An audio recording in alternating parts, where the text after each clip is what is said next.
morning and welcome to Biola University. My name is Craig Hazen. I'm the director of the Master of Arts program in Christian Apologetics here, and I'm honored to be the host tonight to get things started.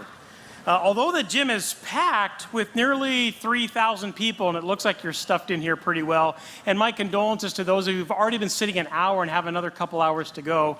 Hang in there. Hang in there. But you're not the only ones watching. There are thousands of people in other venues on this campus. Not only that, there are people in overflow sites really across the country and around the world. We have people in 30 states and 4 different countries watching this. And a special greeting to all of you who are watching across campus and in places such as Stockholm and Sri Lanka. I hope you really enjoy this.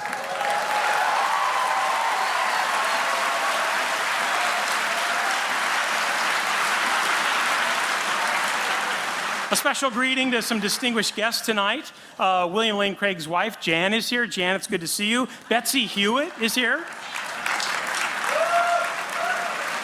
Yeah. My wife Karen Hazen is here. Dr. Barry Corey, the university president, is here.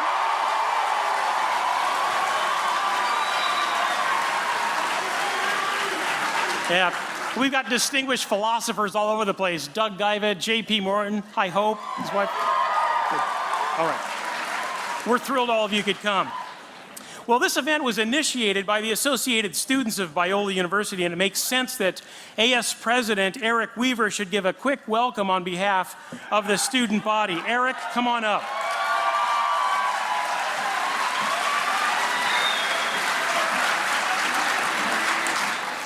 Good evening, everyone.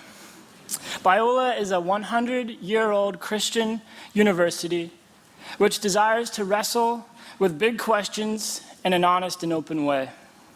In my senior year, my AS colleague Mark Heath and I thought we should sponsor a blockbuster event that pursues the biggest question of all.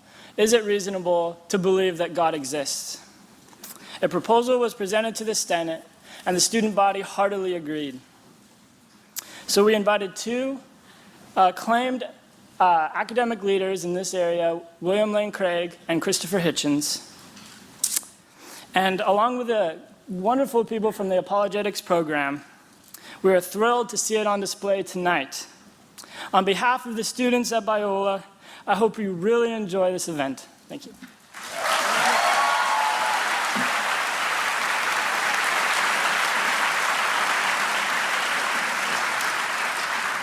Thank you for representing the students, Eric. You're a senior. How's that job search going in this economy? Is that going well? Yeah. We'll give you some help. Oh no, our career service is on Biola first rank. Thank you. Well, the students got this going, but there is one other important sponsor, and that is the program that I direct, the Master of Arts program in Christian Apologetics.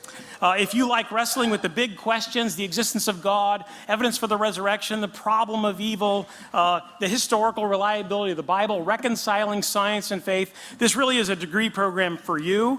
And if you're watching at a distance and you're thinking, I can't do it because I don't live in Southern California, that's not the case. We have this amazing distance learning program, and it's really open to anybody, and you don't need to relocate to Southern California, although it was a very nice day today. You might want to consider it. Although they've just taxed us into oblivion, so you may want to reconsider that. If you want to find out about these programs, check out biola.edu, biola.edu, and go to the Christian Apologetics page on that site. Well, how is this all going to work tonight? It's pretty straightforward. In fact, your handy-dandy program will tell you what's going on right up at the top inside panel, the program, numbers 1 through 8. It'll guide you through what's taking place every step of the way during the debate. So take a look at that. Toward the end, we will have some time for questions, but as you notice, there's no mic sitting up in the aisles.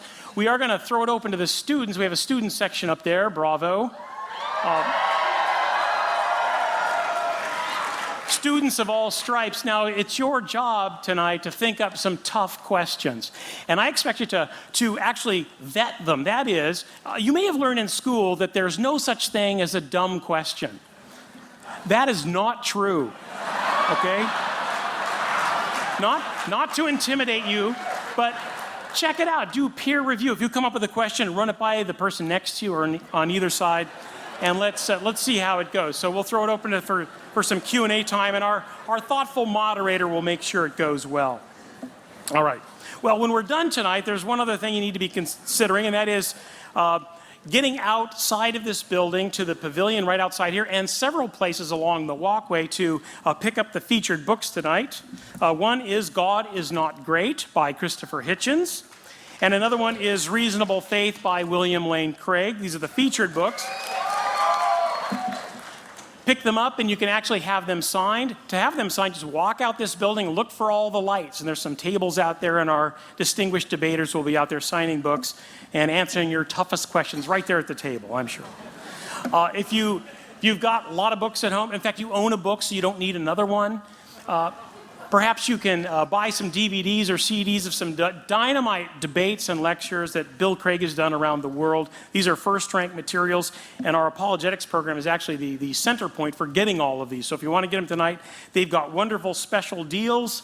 Check out the red flyer in your brochure, and that will tell you the scoop. You can even pre-order tonight's debate. If you'd like to get a copy of it, it's something you want to share with a lot of people, you can pre-order it tonight, fill out the form, take it to the table, and they'll move you right through.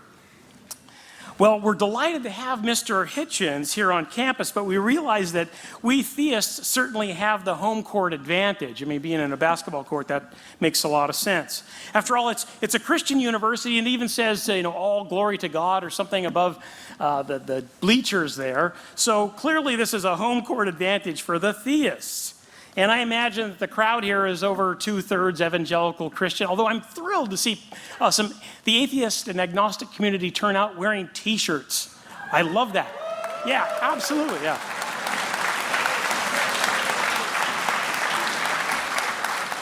I was lecturing at the University of South Florida a few weeks ago, and the entire atheist club came out wearing T-shirts, and we had the best time ever, so I expect the same tonight.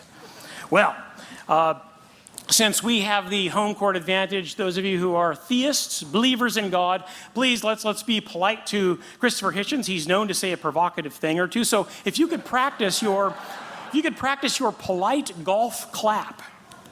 All right, let's practice that. Practice that. No shouting, no hooting. There'll be plenty of opportunity for it, but let's restrain ourselves.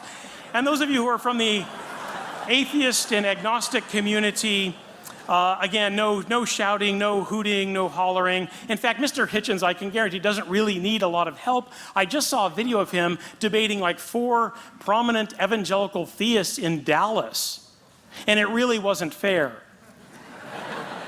We needed more theists on the panel. So I think he will do just fine, but we're grateful for him to come to sort of the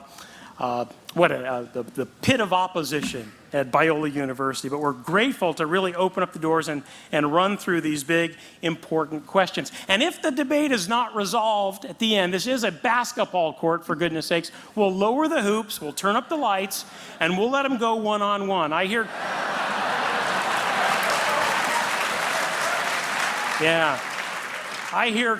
Chris has game, so we'll see how that goes.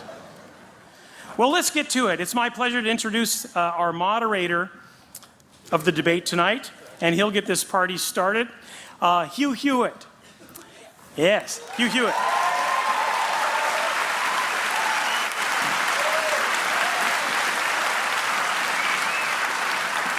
Hugh is a law professor and broadcast journalist whose nationally syndicated radio show is heard in more than 120 cities across the United States every weekday by more than 2 million listeners. By the way, locally, this program is heard on KRLA, which is 870 AM. I think it goes from like 3 to 6. Great program. In fact, I think it's one of the most important, smartest, fast-paced news and issues program on the airwaves today. So check that out. If you live in outlying regions, check hughhewitt.com to find out where he's broadcasting or podcasting. Professor Hewitt is a graduate of Harvard College and the University of Michigan Law School. He has been teaching constitutional law at Chapman University Law School since it opened in 1995. He was a frequent guest on all the big cable news networks and has written for the most important newspapers in the country. He's received 3 Emmys for his groundbreaking television work and is the author of 8 books, including 2 bestsellers. Professor Hewitt served for nearly 6 years in the Reagan administration in a variety of posts, including assistant counsel in the White House and special assistant to 2 attorneys general. Don't miss his daily blog at hughhewitt.com. He's always been so very generous with his time toward events like these at Biola, and we are deeply grateful for his help here tonight. Join me in welcoming our moderator, Professor Hugh Hewitt.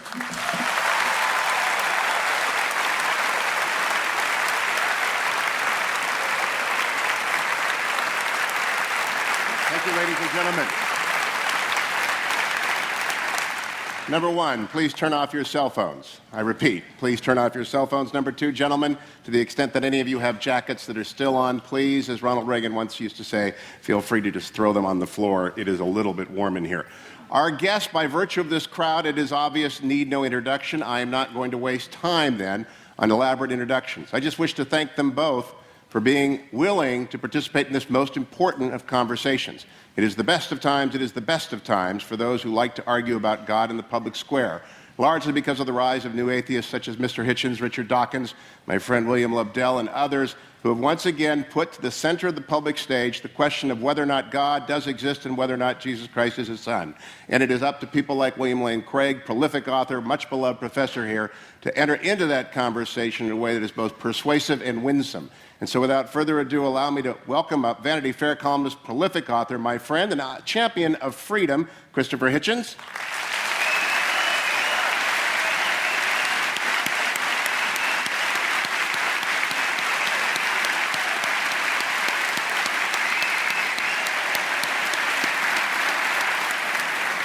And from this extraordinary lighthouse institution, another prolific author and apologist, a scholar extraordinaire who, like Mr. Hitchens, has his PhD from a wonderful English university, Professor William Lane Craig. Please, Professor.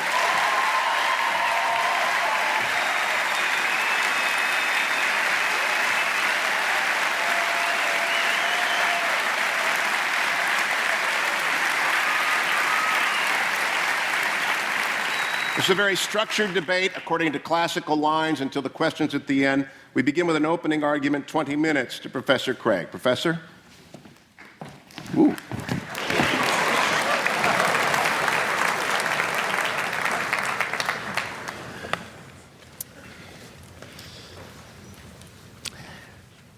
Good evening.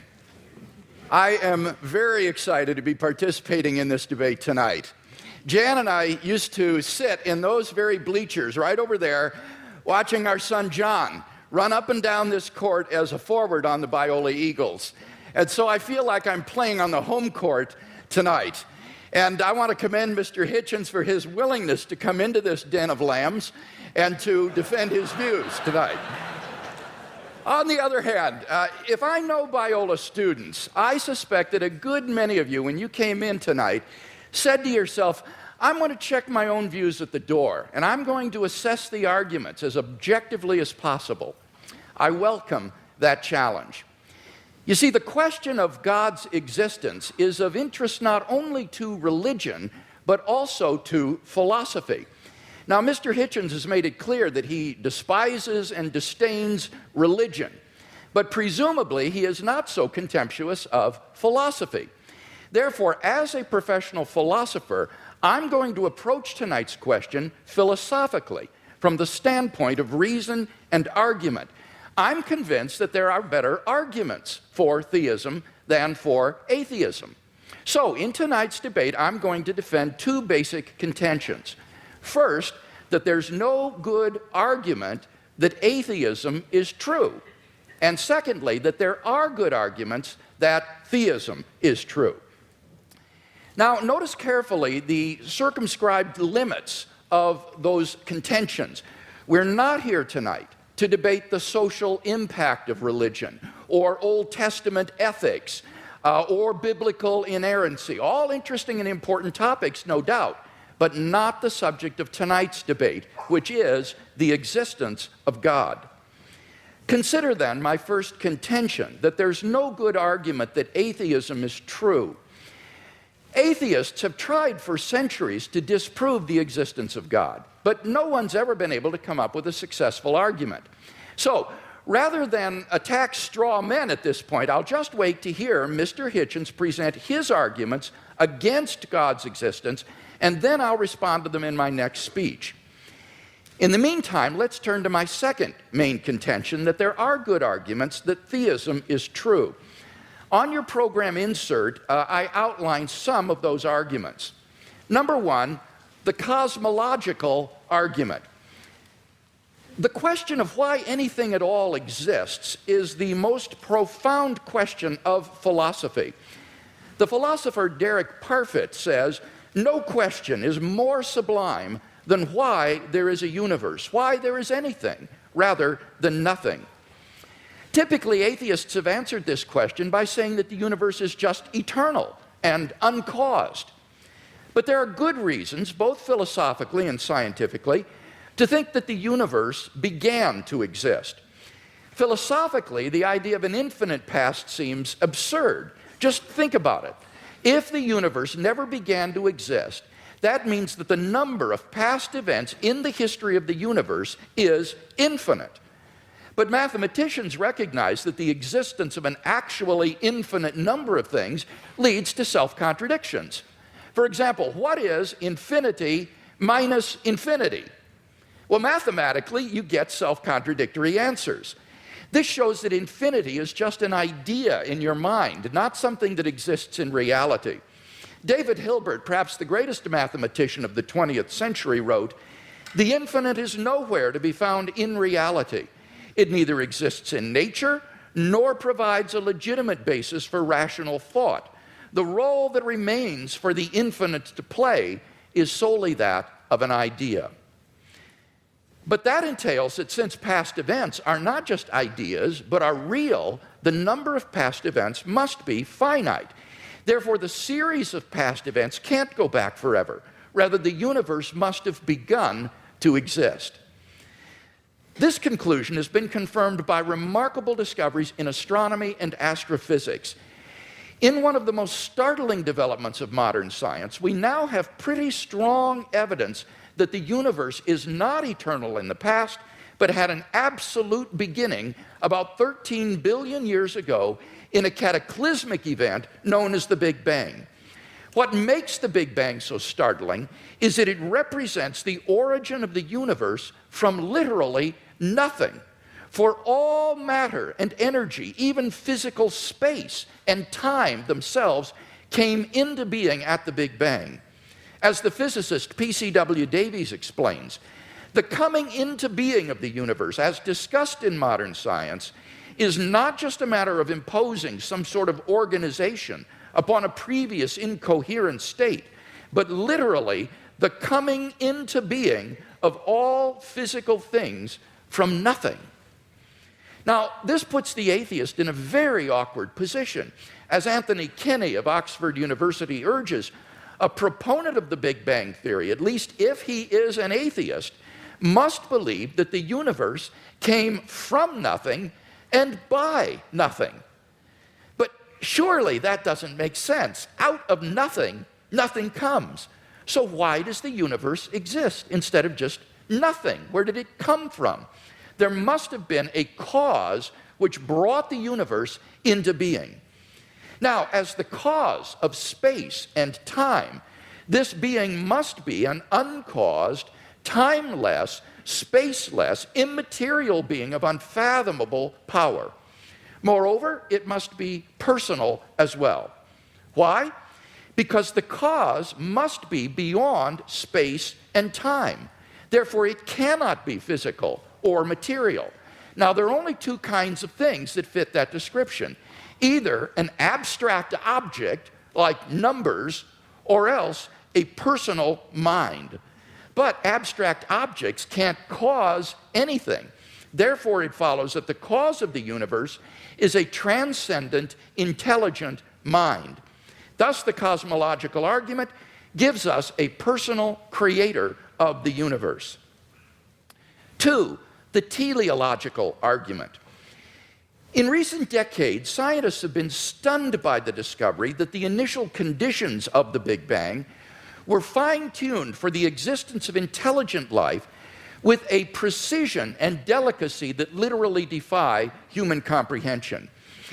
This fine-tuning is of two sorts. First, when the laws of nature are expressed as mathematical equations, you find appearing in them certain constants, like the gravitational constant. These constants are not determined by the laws of nature. The laws of nature are consistent with a wide range of values for these constants. Second, in addition to these constants, there are certain arbitrary quantities put in as initial conditions on which the laws of nature operate. For example, the amount of entropy or the balance between matter and antimatter in the universe. Now, all of these constants and quantities fall into an extraordinarily narrow range of life-permitting values. Were these constants or quantities to be altered by less than a hair's breadth, the balance would be destroyed and life would not exist. To give just one example, the atomic weak force, if it were altered by as little as 1 part out of 10 to the 100th power, would not have permitted a life-permitting universe. Now, there are 3 possible explanations of this remarkable fine-tuning: physical necessity, chance, or design. Now, it can't be due to physical necessity because the constants and quantities are independent of the laws of nature. In fact, string theory predicts that there are around 10 to the 500th power different possible universes consistent with nature's laws. So could the fine-tuning be due to chance? Well, the problem with this alternative is that the odds against the fine-tunings occurring by accident are so incomprehensibly great that they cannot be reasonably faced. The probability that all the constants and quantities would fall by chance alone into the infinitesimal life-permitting range is vanishingly small. We now know that life-prohibiting universes are vastly more probable than any life-permitting universe. So if the universe were the product of chance, the odds are overwhelming that it would be life-prohibiting.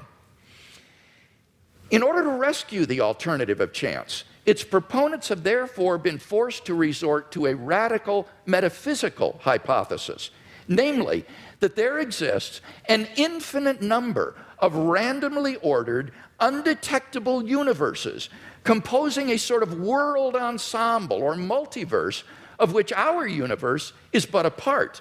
Somewhere in this infinite world ensemble, finely tuned universes will appear by chance alone, and we happen to be one such world. Now, wholly apart from the fact that there's no independent evidence that such a world ensemble even exists, the hypothesis faces a devastating objection. Namely, if our universe is just a random member of an infinite world ensemble, then it is overwhelmingly more probable that we should be observing a much different universe than what we in fact observe. Roger Penrose has calculated that it is inconceivably more probable that our solar system should suddenly form through a random collision of particles than that a finely tuned universe should exist. Penrose calls it utter chicken feed by comparison. So, if our universe were just a random member of a world ensemble, it is inconceivably more probable that we should be observing an orderly region no larger than our solar system. Observable universes like those are simply much more plenteous in the world ensemble than finely tuned worlds like ours, and therefore ought to be observed by us. Since we do not have such observations, that fact strongly disconfirms the multiverse hypothesis. On atheism, at least, then, it is highly probable that there is no world ensemble. The fine-tuning of the universe is therefore plausibly due neither to physical necessity nor to chance. It therefore follows logically that the best explanation is design. Thus, the teleological argument gives us an intelligent designer of the cosmos. 3, the moral argument. If God does not exist, then objective moral values do not exist. By objective moral values, I mean moral values which are valid and binding, whether we believe in them or not. Many theists and atheists agree that if God does not exist, then moral values are not objective in this way. Michael Roos, a noted philosopher of science, explains, the position of the modern evolutionist is that morality is a biological adaptation, no less than our hands and feet and teeth. Considered as a rationally justifiable set of claims about an objective something, ethics is illusory. I appreciate that when somebody says, love thy neighbor as thyself, they think they are referring above and beyond themselves. Nevertheless, such reference is truly without foundation. Morality is just an aid to survival and reproduction, and any deeper meaning is illusory. Like Professor Roos, I just don't see any reason to think that in the absence of God, the morality which has emerged among these imperfectly evolved primates we call Homo sapiens is objective. And here Mr. Hitchens seems to agree with me. He says moral values are just innate predispositions ingrained into us by evolution. Such predispositions, he says, are inevitable for any animal endowed with social instincts.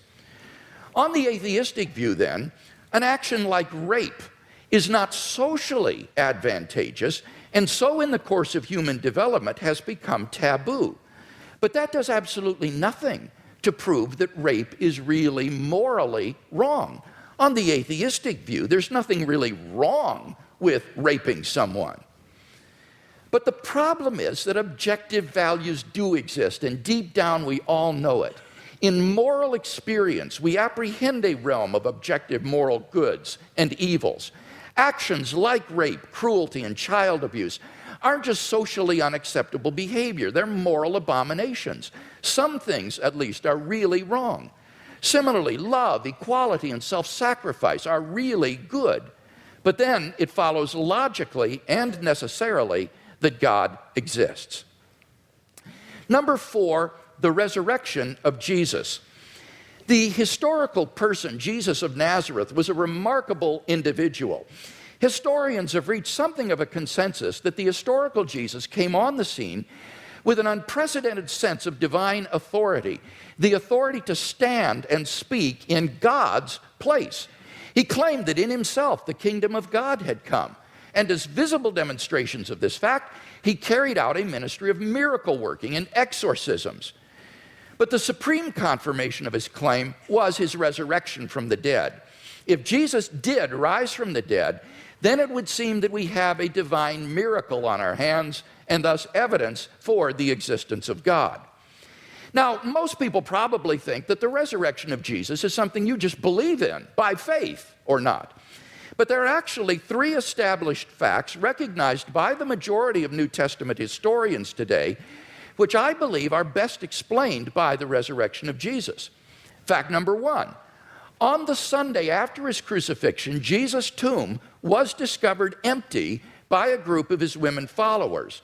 According to Jakob Kramer, an Austrian specialist, by far most scholars hold firmly to the reliability of the biblical statements about the empty tomb. Fact number 2, on separate occasions, different individuals and groups experienced appearances of Jesus alive after his death. According to the prominent New Testament critic Gerd Ludemann, it may be taken as historically certain that the disciples had experiences after Jesus' death in which Jesus appeared to them as the risen Christ. These appearances were witnessed not only by believers, but also by unbelievers, skeptics, and even enemies. Fact number 3, the original disciples suddenly came to believe in the resurrection of Jesus despite having every predisposition to the contrary. Jews had no belief in a dying, much less rising Messiah, and Jewish beliefs about the afterlife prohibited anyone's rising from the dead before the resurrection at the end of the world. Nevertheless, the original disciples came to believe so strongly that God had raised Jesus from the dead that they were willing to die for the truth of that belief. N.T. Wright, an eminent New Testament scholar, concludes, that is why, as a historian, I cannot explain the rise of early Christianity unless Jesus rose again, leaving an empty tomb behind him. Attempts to explain away these three great facts, like the disciples stole the body or Jesus wasn't really dead, have been universally rejected by contemporary scholarship. The simple fact is that there just is no plausible naturalistic explanation of these facts. And therefore, it seems to me the Christian is amply justified in believing that Jesus rose from the dead and was who he claimed to be. But that entails that God exists.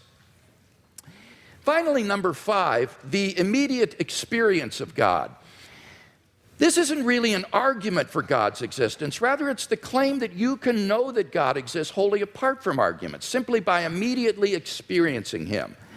Philosophers call beliefs like this properly basic beliefs. They aren't based on other beliefs. Rather, they're part of the foundation of a person's system of beliefs. Other properly basic beliefs include the belief in the reality of the external world, the belief in the existence of the past and the presence of other minds like your own. When you think about it, none of these beliefs can be proved. But although these sorts of beliefs are basic for us, that doesn't mean they're arbitrary. Rather, they're grounded in the sense that they're formed in the context of certain experiences. In the experiential context of seeing and hearing and feeling things, I naturally form the belief in a world of physical objects. And thus, my beliefs are not arbitrary, but appropriately grounded in experience. They're not merely basic, but properly basic. In the same way, belief in God is, for those who know him, a properly basic belief grounded in our experience of God. Now, if this is right, there's a danger that arguments for God's existence could actually distract your attention from God himself. If you're sincerely seeking God, then God will make his existence evident to you. We mustn't so concentrate on the external arguments that we fail to hear the inner voice of God speaking to our own hearts. For those who listen, God becomes an immediate reality in their lives. So, in conclusion then, we've seen 5 good arguments to think that God exists. If Mr. Hitchens wants us to believe instead that God does not exist, then he must first tear down all 5 of the arguments that I presented, and then in their place erect a case of his own to prove that God does not exist. Unless and until he does that, I think that theism is the more plausible worldview.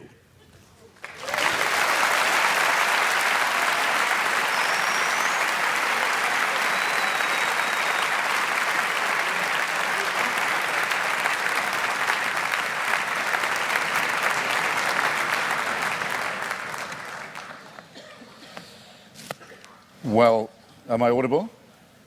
Am I audible to all? Yes. Well, ladies and gentlemen, brothers and sisters, comrades, friends, thanks for coming out, as Senator Larry Craig actually did say at his press conference. Thank you, Mr. Hewitt and Dr. Craig, for being among the very many Christians who have so generously and hospitably and warmly taken me up on the challenge I issued when I started my little book tour and welcomed me to your places to have this most important of all discussions.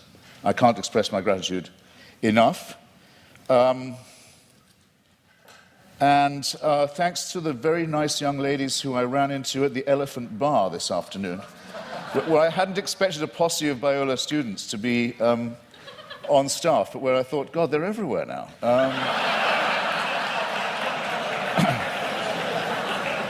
Now, what I have discovered in voyaging around this country and others in this debate, and just debating with Hindus, with Muslims, with the Jews, with Christians of all stripes, is that the arguments are all essentially the same for belief in the supernatural, for belief in faith, for belief in God, but that there are very interesting and noteworthy discrepancies between them. And one that I want to call attention to at the beginning of this evening is between those like my friend Doug Wilson, with whom I've now done a book of argument about Christian apologetics, who would call himself a presuppositionalist, in other words, for whom really it's only necessary to discover the workings of God's will in the cosmos, and to assume that the truth of Christianity is already proven, and what are called, and they include Dr. Craig with great honor and respect in this, the evidentialists.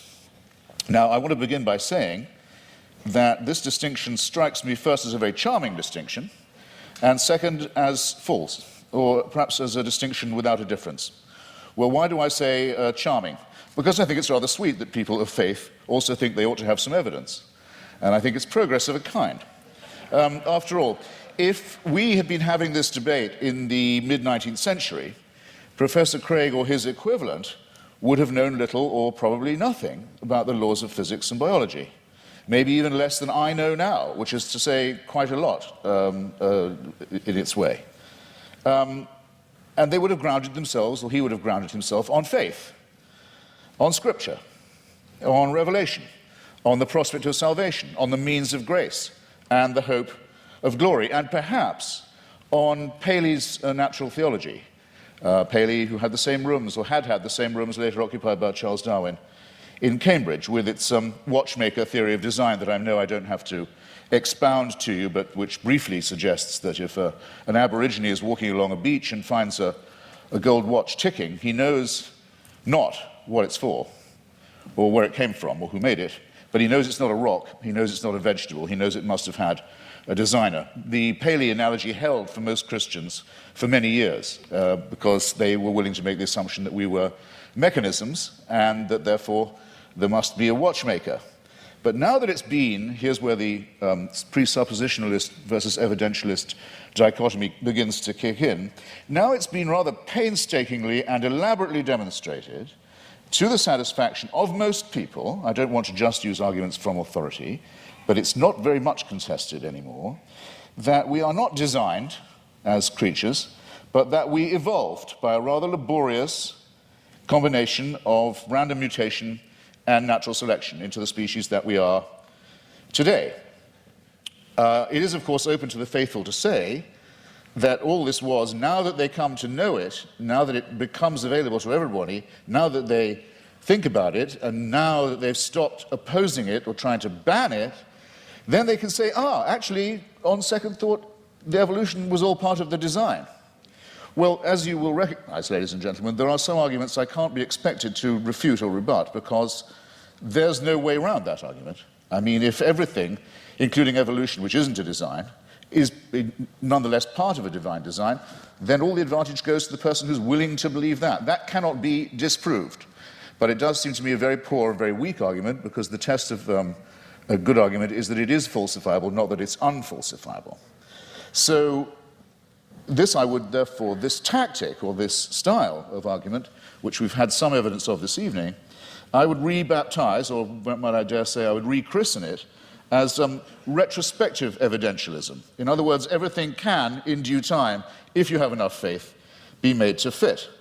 And you too are all quite free to believe that a sentient creator deliberately, consciously put himself, a being, put himself or herself or itself to the trouble of going through huge epochs of birth and death of species over eons of time, in which 99%, in the course of which at least 99.9% of all species, all life forms ever to have appeared on Earth have become extinct, as we nearly did as a species ourselves. I invite you to look up the very alarming and beautiful and brilliant account by the National Geographic's coordinator of the Genome Project. By the way, you should send in your little sample from the inside of your cheek and have your African ancestry traced. It's absolutely fascinating to follow the mitochondrial DNA that we all have in common and that we have in common with other species, other primates, and other life forms, and find out where in Africa you came from. But there came a time, probably about 180,000 years ago, when, due to a terrible climatic event, probably in Indonesia, an appalling global warming crisis occurred. And the estimate is that the number of humans in Africa went down to between 40 and 30,000. this close, think about fine-tuning, this close to joining every other species that had gone extinct. And that's our Exodus story, is that somehow we don't know how, because it's not written in any scripture, it's not told in any book, it's not part of any superstitious narrative, but somehow the escape from Africa to cooler latitudes was made. But that's how close it was. You have to be able to imagine that all this mass extinction and death and randomness is the will of a being. You are absolutely free to believe that if you wish. And all of this should happen so that one very imperfect race of evolved primates should have the opportunity to become Christians or to turn up at this gym tonight. That all of that was done with us in view. It's a curious kind of solipsism. It's a curious kind of self-centeredness. I was always brought up to believe that Christians were modest and humble and comported themselves with due humility. And there's a certain arrogance to this assumption that all of this extraordinary development was all about us. And we were the intended and designed result, and everything else was in the discard. The tremendous wastefulness of it, the tremendous cruelty of it, the tremendous caprice of it, the tremendous tinkering and incompetence of it, never mind. At least we're here, and we can be people of faith. It doesn't work for me, I have to simply say that, and I think there may be questions of psychology involved in this as well. Believe it if you can. I can't stop you. Believe it if you like. You're welcome. It's obviously impossible, as I said before, to disprove, and it equally obviously helps you to believe it if, as we all are, you're in the happy position of knowing the outcome. In other words, we are here, but there's a fallacy lurking in there somewhere too. Is there not?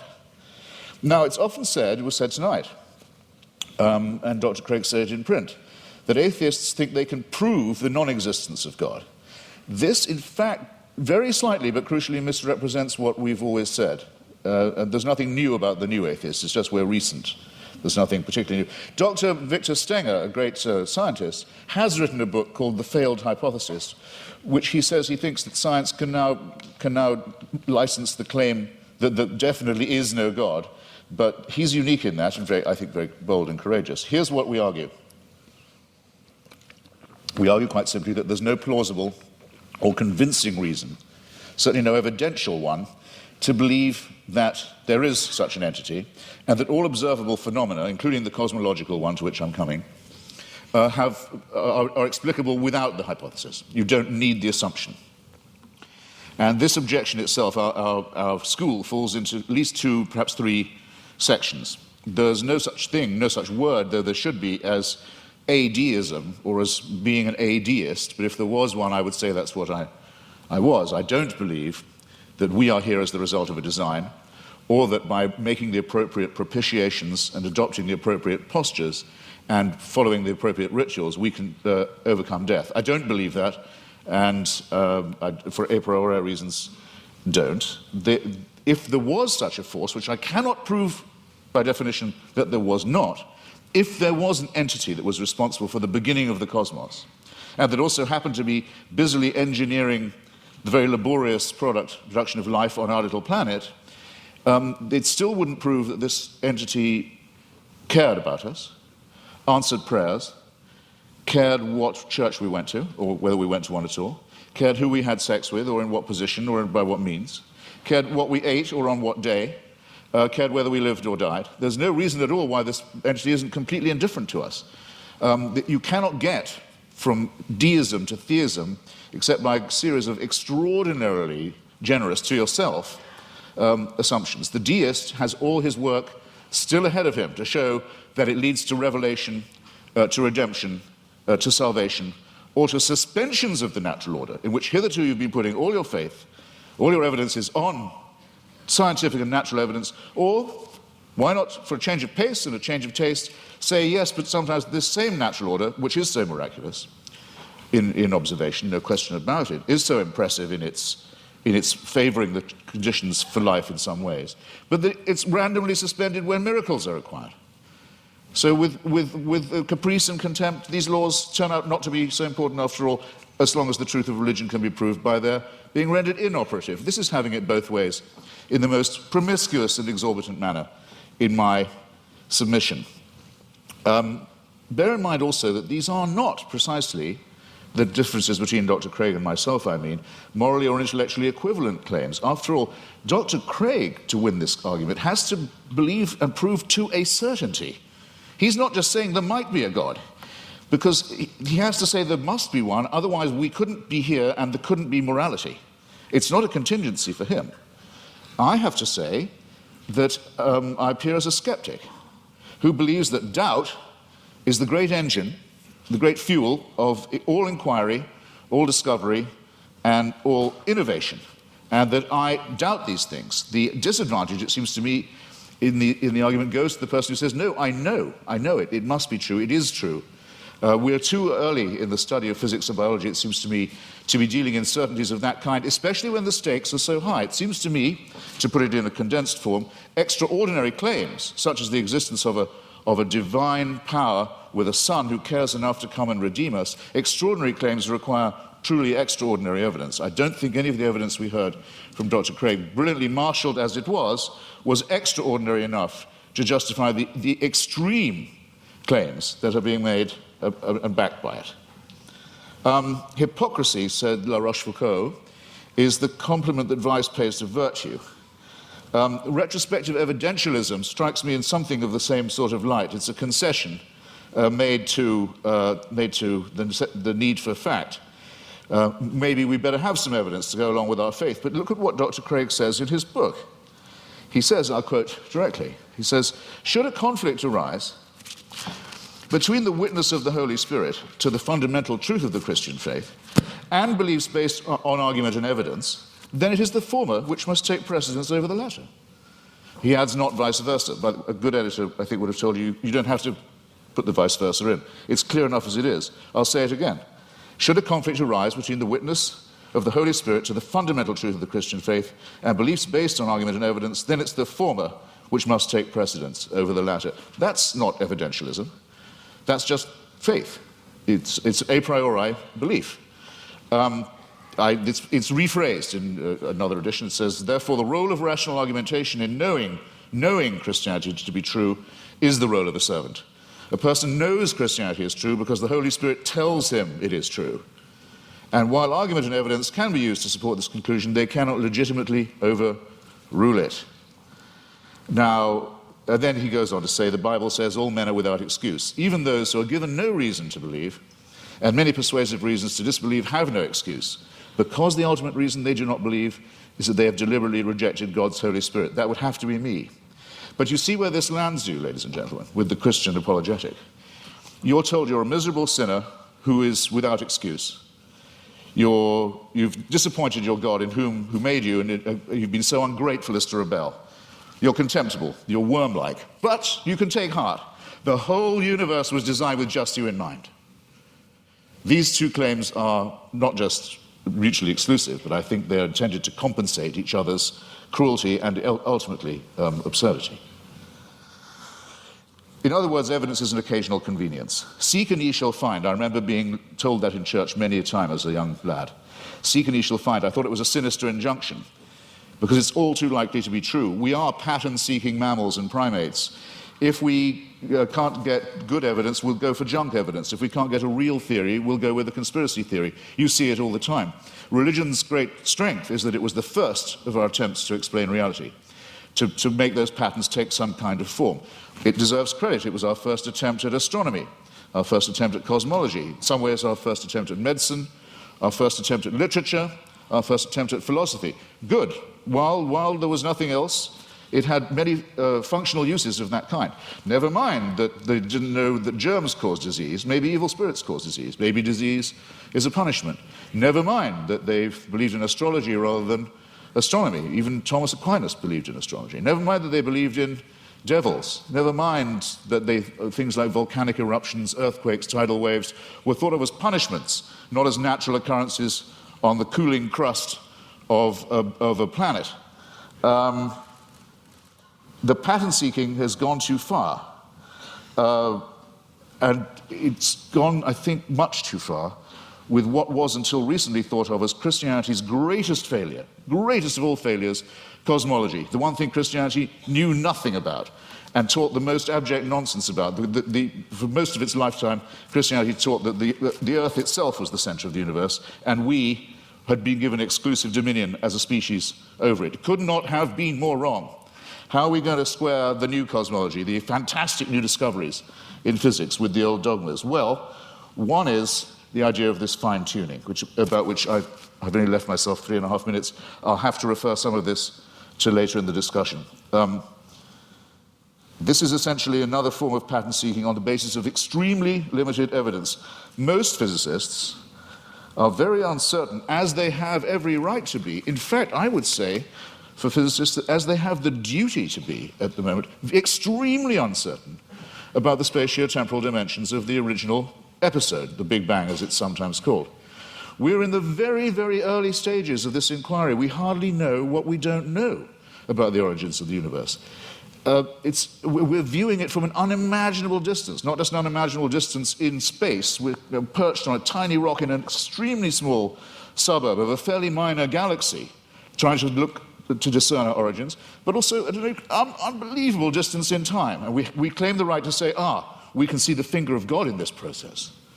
It's an extraordinarily arrogant assumption. It either deserves a Nobel Prize in physics, which it hasn't yet got, I notice. I don't know any physicist who believes these assumptions are necessary, or it deserves a charge of hubris. Let me make 3 tiny, quick objections to it as it stands, and I'm no more a physicist than most of you are. I'll make these lay objections. 1, was there pre-existing material for this extra spatio-temporal being to work with? Or did he just will it into existence, the ex nihilo? Who designed the designer? Don't you run the risk with the presumption of a God and a designer and an originator of asking, well, where does that come from? Where does that come from? And locking yourself into an infinite regress. Why are there so many shooting stars, collapsed suns, failed galaxies? We can see with the aid of a telescope. Sometimes we can see with the naked eye. The utter failure, the total destruction of gigantic, unimaginable sweeps of outer space. Is this fine-tuning, or is it extremely random, capricious, cruel, mysterious, and incompetent? And have you thought of the nothingness that's coming? We know we have something now, and we speculate about what it might have come from, and there's a real question about ex nihilo, but nihilo is coming to us. In the night sky, you can already see the Andromeda Galaxy. It's heading straight for ours on a collision course. Is that part of a design? Was it fine-tuned to do that? We know that from the red light shift of the Hubble telescope, or rather Edwin Hubble's original discovery, the universe is expanding away from itself at a tremendous rate. It was thought that rate would go down for Newtonian reasons. No, it's recently been proved by Professor Lawrence Krauss, the rate of expansion is increasing. Everything is exploding away even faster. Nothingness is certainly coming. Who designed that? And that's all if before these things happen, we don't have the destruction of our own little solar system, in which already there's only one planet where anything like life can possibly be supported. All the other planets are too hot or too cold to support any life at all, and the sun is due to swell up, burn us to a crisp, boil our oceans and die, as we've seen all the other suns do in the night sky. This is not fine-tuning, ladies and gentlemen, and if it's the work of a designer, then there's an indictment to which that designer may have to be subjected. I'm out of time. I'm very grateful for your kindness and hospitality. Thank you.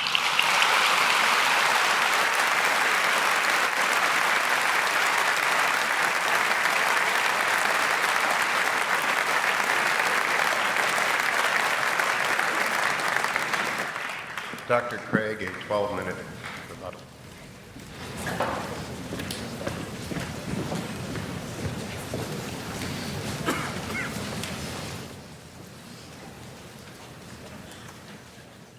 You'll remember that in my opening speech, I said I would defend 2 basic contentions in tonight's debate. First, that there's no good argument that atheism is true. Now, far from being a point of contention tonight, as far as I understood Mr. Hitchens' last speech, he would agree with that first statement, that there is no good argument that atheism is true. He says, I simply don't have any positive reason to believe in God, but he doesn't really give an argument against God's existence. Indeed, he seems to suggest that's impossible. But notice that doesn't prove atheism. That just leaves you with agnosticism, namely, you don't know if there's a God or not. So at best, you're left merely with agnosticism. We don't see any good reason to think that atheism is true. Now, he did make some remarks about the theory of evolution, which at least insinuated that this was somehow incompatible with theism. And I have 2 points to make about this. First, I think that the theory of biological evolution is simply irrelevant to the truth of Christian theism. Genesis 1 admits all manner of different interpretations, and one is by no means committed to six-day creationism.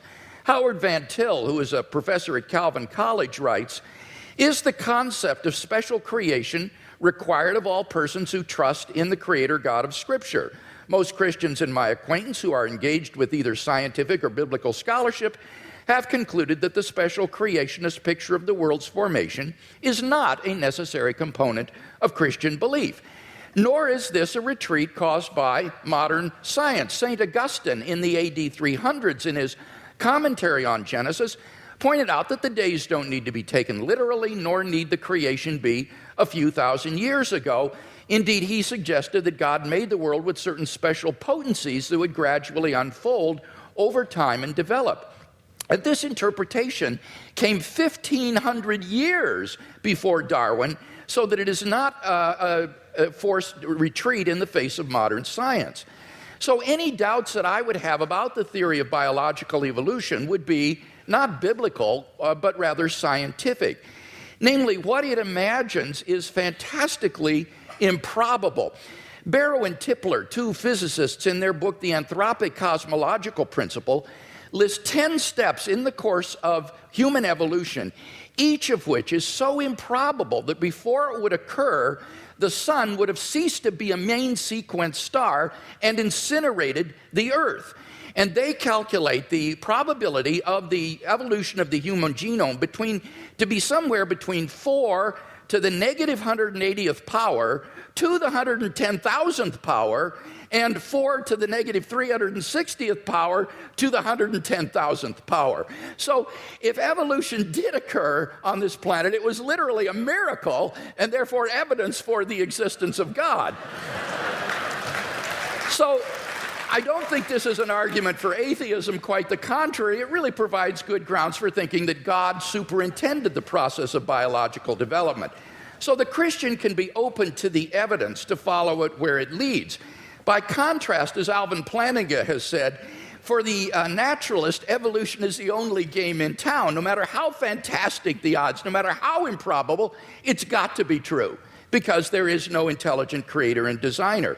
So in one sense, you've got to feel a little sorry for the atheist. He can't really follow the evidence where it leads. His presuppositions determine the outcome.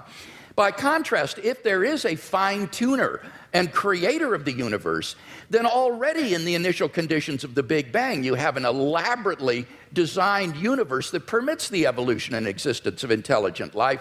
And I think evolution simply layers on more improbability. Now, Mr. Hitchens says, but why did God wait so long, all that waste during this time? Well, that sort of concern with efficiency is only of importance to someone with either limited time or limited resources, or both. But in the case of God, he has both unlimited resources and unlimited time, and therefore it's simply not important to do this in a quick way. Well, now, Mr. Hitchens says, but why did God wait so long before he sent Christ? Human beings have existed for thousands of years on this planet before Christ's coming. Well, what's really crucial here is not the time involved, rather it's the population of the world. The Population Reference Bureau estimates that the number of people who have ever lived on this planet is about 105 billion people. Only 2% of them were born prior to the advent of Christ.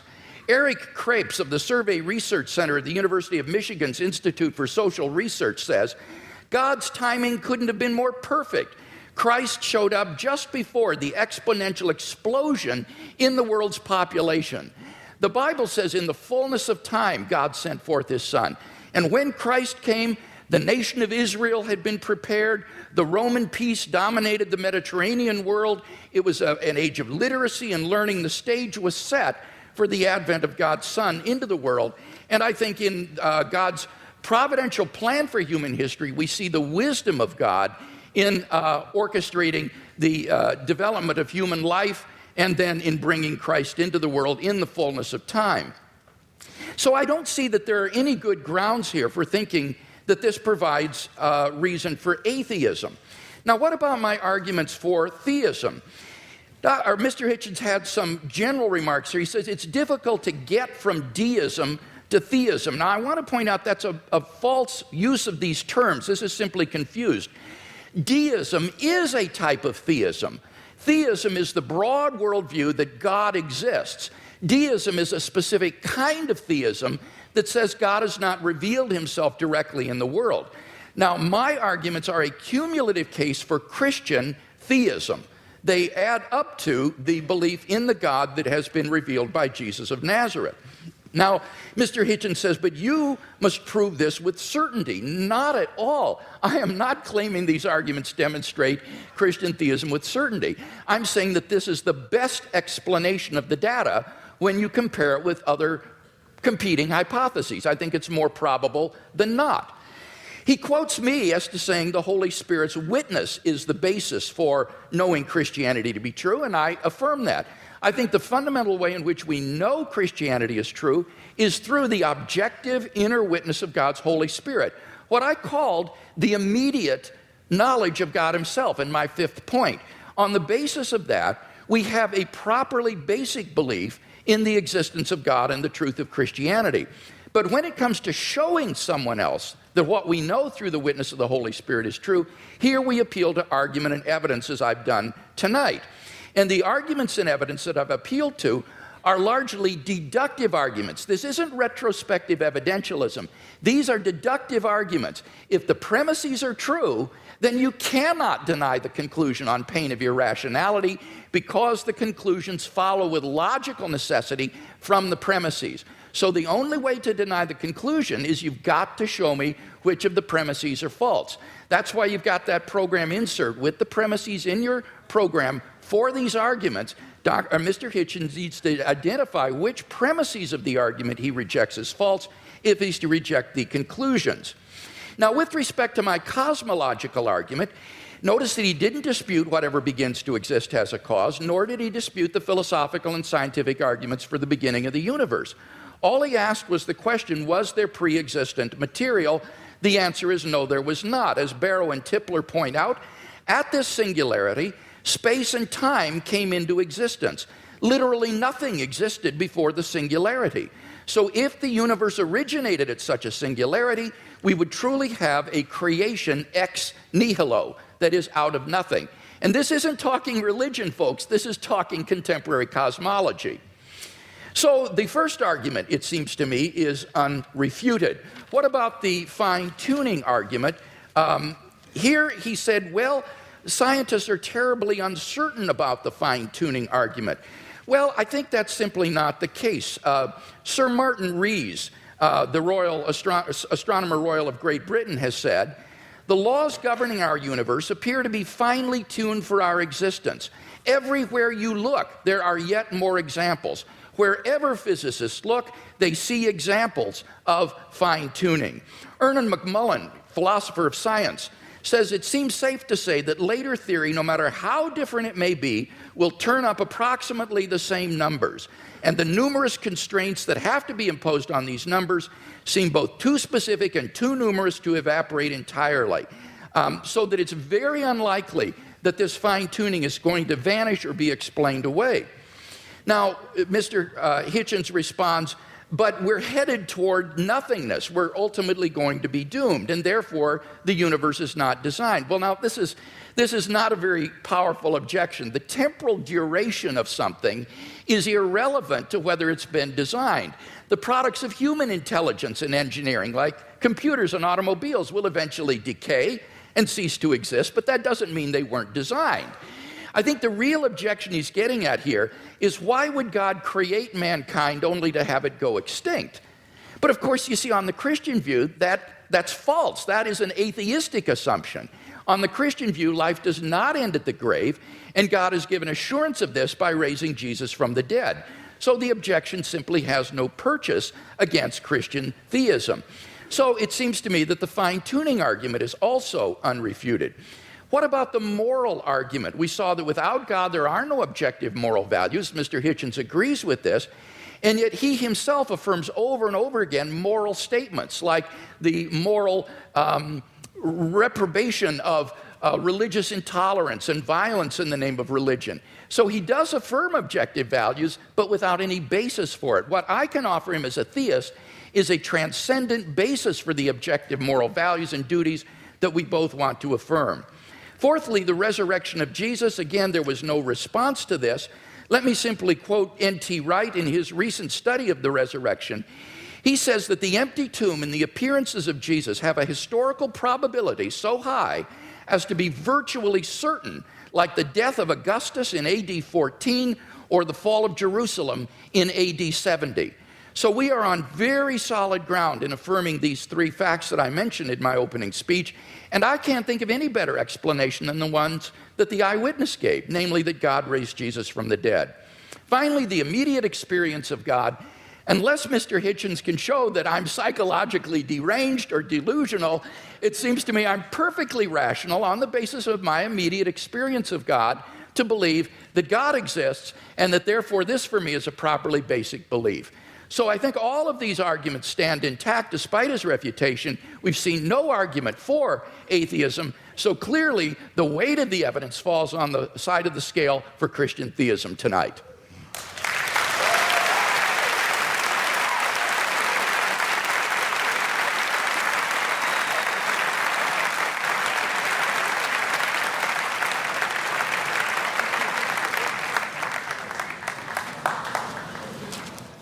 There is a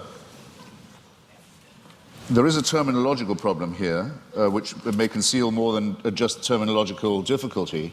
The proposition that atheism is true, or that is a misstatement of what I have to prove and what we believe. There's an argument among some of us as to whether we need the word at all. In other words, I don't have a special name for my unbelief in tooth fairies, say, or witches, or in Santa Claus. I just don't think that they're there.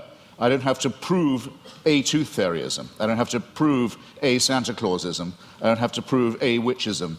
It's just, I have to say, I think that those who do believe these things have never been able to make a plausible or intelligible case for doing so. That's not agnosticism, because it seems to me that if you don't think there is any evidence, you're wrong to take refuge in saying you're neutral. You ought to have the courage to answer the question, which one is regularly asked, are you an atheist or not? Yes, I will say, I am. You can't tell anything else about me. You can't tell anything else about what I think, about what I believe, about what my politics are, or my other convictions. It's just that I don't believe in the existence of a supernatural dimension, and I've never been shown any evidence that any process observable to us cannot be explained by more satisfactory and more convincing means. The great physicist Laplace, when showing his working model of the solar system to the Emperor Napoleon, was asked, well, your model seems to have no room for a god in it, for deity. And he said, well, Your Majesty, it still all operates without that assumption. Now, here's what you would have to believe if you thought that this was all designed. Dr. Craig gave a slight parody of what I think about this. It could be true, but you'd have to imagine, let's say the human species has been, Homo sapiens has been with us, some people say as long as 250,000 years, some say 200, some say 100,000. Francis Collins and Richard Dawkins oscillate about this. It's not a very big argument. I'll just take 100,000, if you like. You have to imagine that human beings are born. Well, actually, most of them, a good number of them aren't born. They die in childbirth or don't long outlive it. They're born into a terrifying world of the unknown. Everything is a mystery to them, everything from disease to volcanic eruptions. everything is, their life expectancy for the first, I don't know, many, many tens of thousands of years would be lucky to be in the 20s, probably dying agonizingly over their teeth, poorly evolved as the teeth are, and from other inheritances from being primates, such as the appendix that we don't need, such as the fact that our genitalia appear to have been designed by a committee, other shortcomings of the species, exaggerated by scarcity, by war, by famine, by competition, and so on. And for 98,000 years or so, heaven watches this with complete indifference. And that, we know where your children go to school, by the way. Heaven watches this with total indifference, and then, with 2,000 years to go on the clock, thinks, actually, it's time we intervened. We can't go on like this. Why don't we have someone tortured to death in Bronze Age Palestine? That should teach them. That should give them the chance of redemption. You're free to believe that, but I think the designer who thought of doing it that way was a very cruel, capricious, random, bungling, and incompetent one. The news of this, Dr. Craig talks as if, okay, but since then there have been more people born, so it might have been a good time in terms of population growth. Well, there are a huge number of people in the world who still haven't even heard of this idea.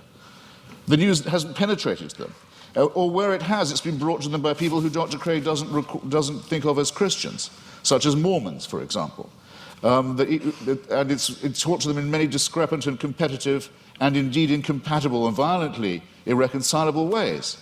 And there's been a lot of argument in the church and the churches all this time about, well, okay, what is the answer to that? What about all the people who never could have heard the good news, or who never will hear it, or still haven't been reached by it, and who've died not knowing about it? What happens to them? How can they be saved? Well, the argument is that it's all somehow made retrospective. And with so many of these arguments, I just comment on these, well, how convenient. Because if you're willing to make assumptions of this kind, then really evidence is only ancillary to what you are advancing. Now, I didn't have the chance. Oh, and just on Mr. Wright, sorry, I scrawled a note to myself. In your first round, Doctor, you said that N.T. Wright, who's an impressive person, says that no explanation of the success of Christianity is possible that doesn't rest on the terms of its being true. In other words, Wright says it was so successful, it must have been, and the people were so strongly motivated to believe it that it must have been true. I regard that as a very, very unsafe assumption. Or if it is a safe one, then it must surely apply to Islam and to Mormonism. I mean, these are two very, very, very fast-growing religions, have people prepared to sacrifice enormously for it, have ancestors who were absolutely determined of the truth of it at the time, and who made extraordinary conquests in its name. If you're going to grant this for one religion, it seems to me you have to be willing, not just willing, you may indeed be compelled to make this concession for all of them. And that, I think, would be not just an unsafe assumption, but for most of you here, a distinctly unwelcome one. Now, I didn't get the chance, because I out-talked myself, and I'm sorry for it, to get to the moral dimension. And I'm interested that the word objective morality is the one that Dr. Craig chooses. Usually arguments about morality are whether morality is, so to say, absolute, or whether it's relative. As to objectivity, I think it's a very good compromise word, by the way, and I'm very happy to accept it. But the problem with morality is this, in respect of religion. You can't prove that anyone behaves any better if they refer this problem upward to a supreme dictator of a celestial kind. There are two questions that I've asked in public, and I'll try them again, because I try them on every audience. They're very simple ones. First, you have to name for me, or challenges, let's say, rather than questions. You have to name for me an ethical action or an ethical statement, or moral action, moral statement made or undertaken by a believer that I couldn't undertake or say, I couldn't state or do. I haven't yet had an example pointed out of that to me. In other words, that a person of faith would have an advantage by being able to call upon divine sanction. Whereas if I ask you to think of a wicked act undertaken by someone in the name of God or because of their faith, you wouldn't have, or a wicked statement made, you wouldn't have that much difficulty, I think, in coming up with an example right away. The genital mutilation community, for example, is almost exclusively religious.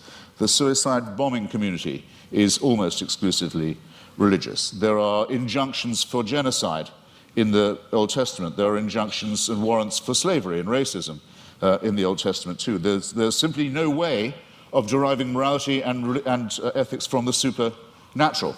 When we come to the question of the absolute, well, the most often cited one is the Golden Rule, the one that almost everyone feels they have in common.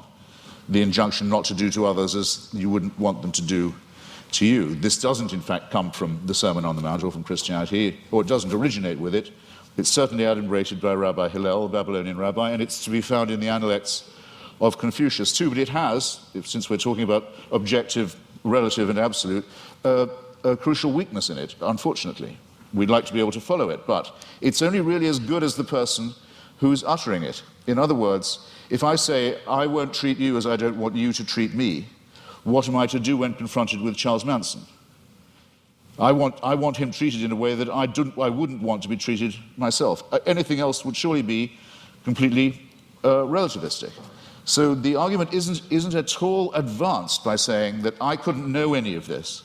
I couldn't have any moral promptings. I couldn't decide for myself if I see a pregnant woman being kicked in the stomach, that because she's pregnant, that's obviously worse than if it was just a woman who wasn't pregnant being kicked in the stomach. This is part of my patrimony as a human being. It's part of the essential emotional solidarity that I need to have with my fellow creatures to make us realize that we are brothers and sisters, one with another. We are dependent upon each other. We have duties. We have expectations of one another. And that if we didn't have these and try and fulfill them, we couldn't have got as far as we have. We couldn't have evolved as a species. We couldn't have ever had a society. There's never been a society found where rape and murder and perjury are not condemned. And these moral discoveries long, or absolutes if you want to call them that, long predate the arrival of anything recognizable as monotheism. It's a bit like the argument of free will. People say, well, how do you have free will? Do you think you do have it? Well, it's a very, very difficult subject indeed. Some religions say you don't, in effect, have it. That all is determined by heaven. You're really only a plaything in a larger game. I take that to be some of the point of Calvinism. There are some schools of Islam also that say it is only as Allah wills. There's no will of yours really involved, as long as you're willing to make the prostration and the obedience. So the connection between religion and free will isn't as simple, as easy as some people like to think it is. But I would say, yes, I think we have free will. When asked why I think so, I would have to take refuge in philosophical irony and say, because I don't think we have any choice but to have free will. But at least I know at this point that I'm being ironic, and that some of the irony is at my own expense, and it's a risk I have to be willing to run. But the Christian answer is, of course you have free will. The boss insists upon it. This somewhat degrades the freedom and redefines the idea of will. And it seems to me also that there's something degrading in the idea of saying that morality is derived in the same way, that it comes from on high, that we ourselves are not good enough, that we don't have the dignity, we don't have the self-respect, we don't have the character to know a right action or a right statement when we see it or when we want to perform it. It's this servile element in religion. It's not, strictly speaking, the subject of our debate this evening, I know, but I'm damned if I completely forego it. It's the idea that buried in the religious impulse is actually the wish to be unfree, is the wish for an immovable, unchangeable, celestial authority, a kind of heavenly North Korea that will take our decisions away from us and commit us only to worship and praise and thank a great leader and his son, the dear leader, forever and ever and ever. I'm so glad there's no evidence that this is true. Thank you.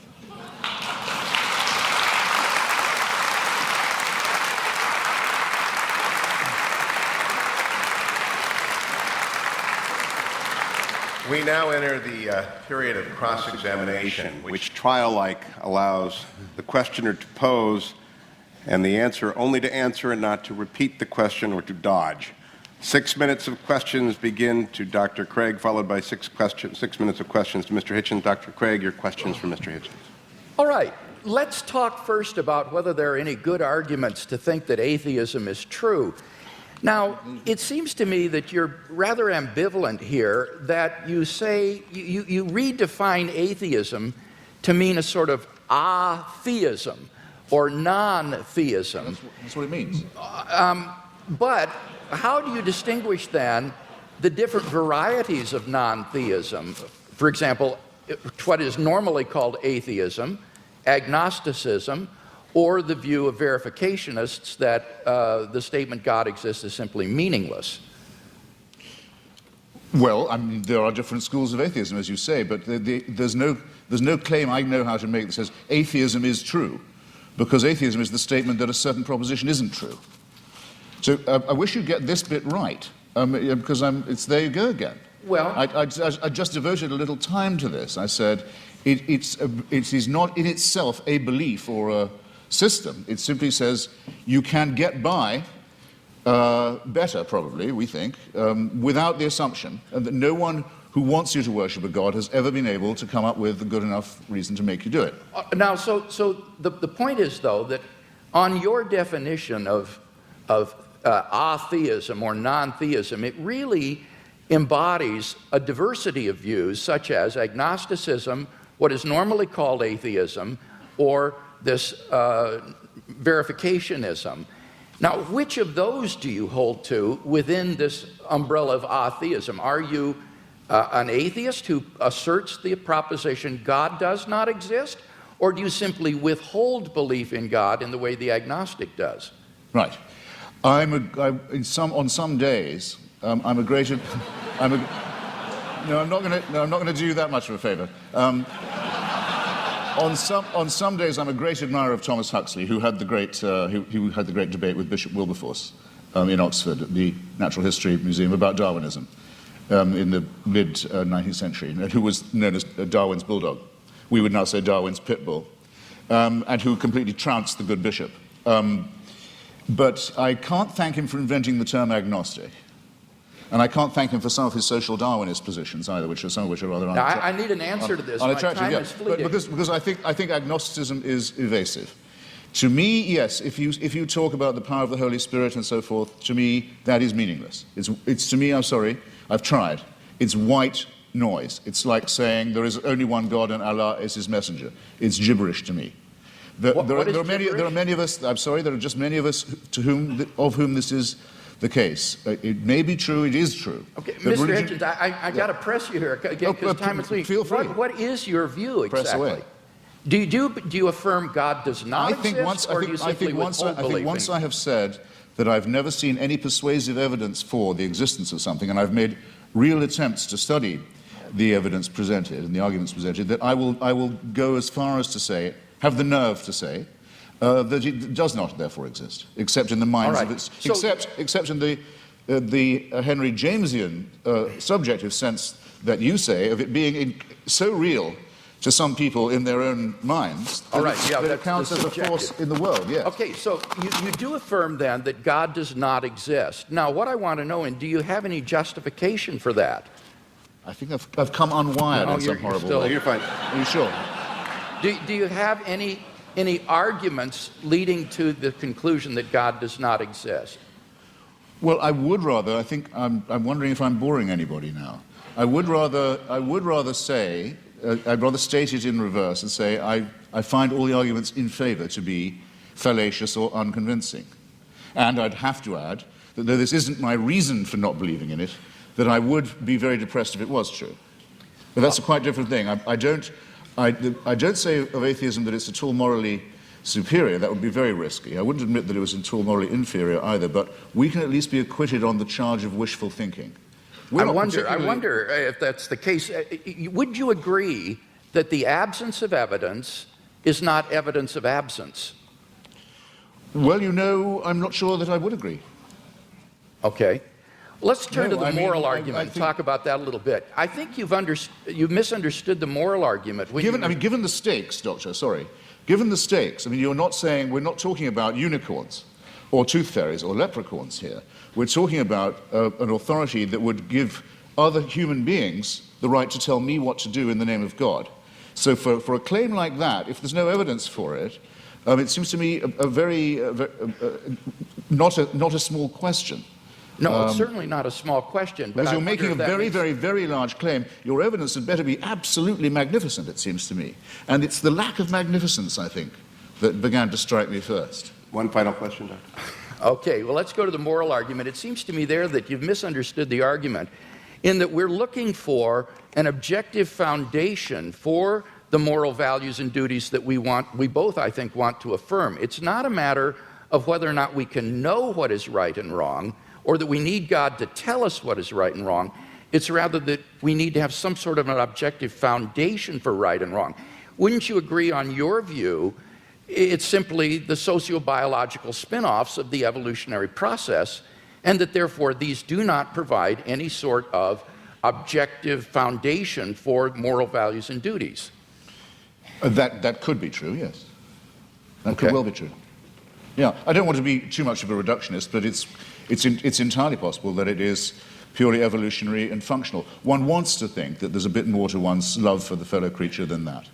But it doesn't add one iota of weight or moral gravity to the argument to say, but that's because I don't believe in a supernatural being. It's a non sequitur. Mr. Hitchens, your questions for Dr. Craig. Well, I'd like to know first, you said that the career of Jesus of Nazareth involved a ministry of miracles and exorcisms. When you say exorcism, do you mean that you believe in devils too? What I meant there was that most historians agree that Jesus of Nazareth practiced miracle working and he practiced exorcisms. I'm not committing myself, nor are historians committing themselves to the reality of demons, but they are saying that Jesus did practice exorcism and he practiced healing. So you believe that Jesus of Nazareth caused devils to leave the body of a madman and go into a flock of pigs that hurled themselves down the Gadarene slopes into the sea? Do I believe that's historical? Yes. Right. That would be sorcery, wouldn't it, though? No, it would be an illustration of Jesus' ability to command even the forces of darkness, and therefore an illustration of the sort of divine authority that he was able to command and exercise. This, as I say, is illustrative of this unprecedented sense of divine authority that Jesus of Nazareth had, that he even could command the forces of darkness and that they would obey. So whether you think he was a genuine exorcist or that he merely believed himself to be an exorcist, what is historically undeniable is that he had this radical sense of divine authority, which he expressed by miracle working and exorcisms. Right. And you believe he was born of a virgin? Yes, I believe that as a Christian. I couldn't claim to prove that historically. That's not part of my case tonight. But I as a Christian, I believe that. And I know you believe in the resurrection, but yes, and for that I think that we have good evidence. As a matter of biblical, what shall we call it, consistency, it's said in one of the Gospels that at the time of the crucifixion, all the graves of Jerusalem were opened, and all the tenants of the graves walked the streets and greeted their old friends. It makes the resurrection sound rather a commonplace in the greater Jerusalem area. It says that's in the Gospel of Matthew, and that's actually attached to a crucifixion narrative. That's what I said. It says at the time of the crucifixion. Yes, that's right. At the time of the crucifixion, it says that there were appearances of Old Testament saints in Jerusalem at the time. This is part of Matthew's description of the crucifixion scene. Do you believe that? I don't know whether Matthew intends this to be apocalyptic imagery or whether he means this to be taken literally. I've not studied it in any depth, and I'm open-minded about it. I'm willing to be convinced one way or the other. You'll see the reason I'm pressing you is this because, we know from Scripture that Pharaoh's magicians could produce miracles. In the end, Aaron could outproduce them. But what I'm suggesting to you is even if the laws of nature can be suspended and great miracles can be performed, it doesn't prove the truth of the doctrine of the person who's performing them. Or would you not agree to that? Not necessarily. I think that's right. So somebody could be casting out devils from pigs, and that wouldn't prove he was the Son of God. I think that's right. In fact, there were Jewish exorcists. The only point that I was trying to make there was that this was illustrative of the kind of divine authority that Jesus claimed, especially since he didn't cast them out in God's name, or he didn't perform miracles by praying to God.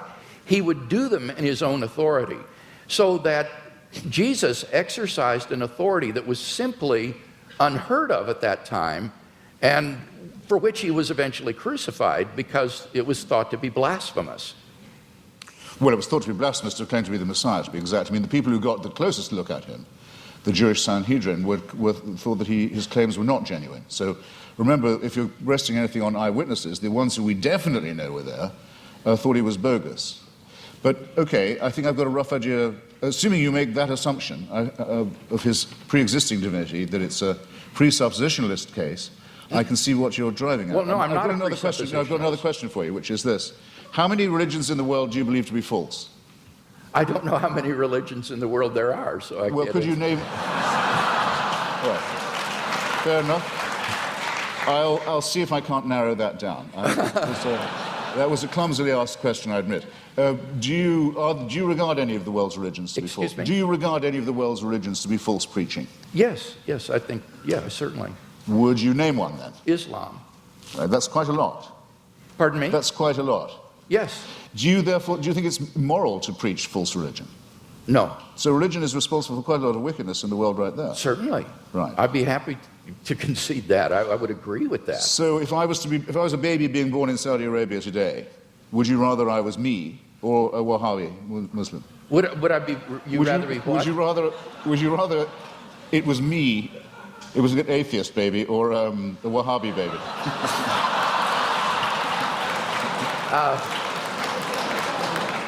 I don't have any preference as to whether you would. You do. As bad as that. Okay. Are there any? I've only got a few seconds. It's a serious question. I shouldn't squander it. Are there any Christian denominations you regard as false? Certainly. Could I know what they are?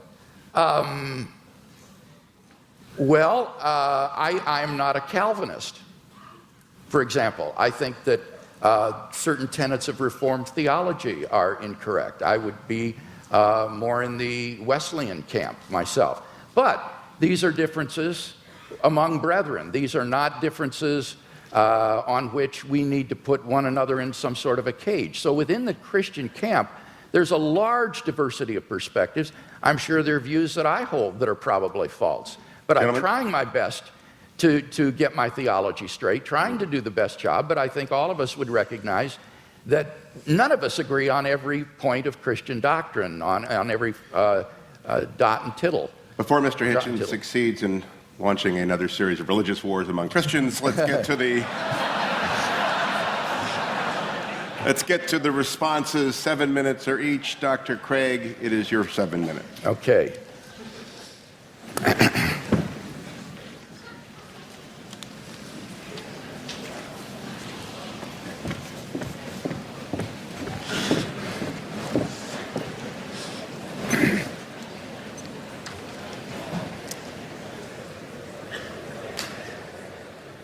Well, I think it's very evident that in tonight's debate, we've not heard any good reasons to think that what is normally called atheism is true. That is to say, the belief that God does not exist.